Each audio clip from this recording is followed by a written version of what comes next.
Hello guys, και σήμερα θα παίξουμε Make More.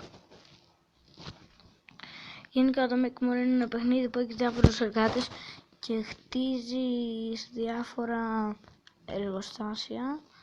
Να, ας πούμε, εγώ βλέπετε έχω 5 εργοστάσια, αυτά που είναι κανονικά, και μαζεύεις και αυτά εδώ πέρα τα χρήματα και σιγά σιγά βάζεις ρομπότ.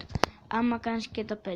Εδώ πέρα όπως βλέπετε εγώ έχω σε 5 ώρες έχω ένα boss rage. Αλλά σε 5 ώρες δεν θέλω να το κάνω τώρα. Και ναι, εδώ πέρα θα κάνουμε 24 million. Έχω ολόκληρο εργοστάσιο τώρα με ρομπότ. Και ναι,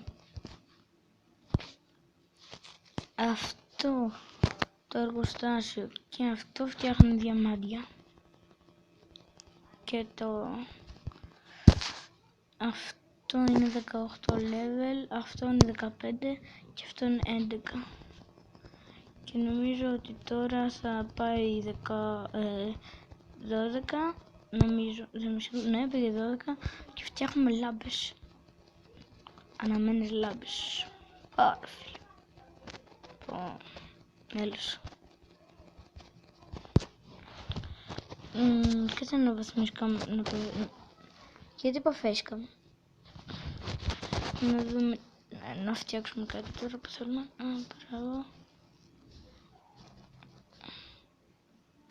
Βλακία έκανα.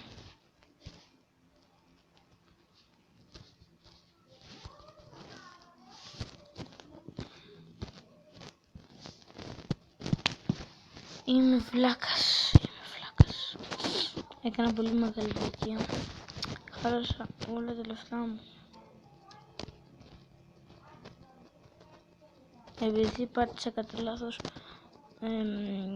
Κάτι λάθος. Εντάξει.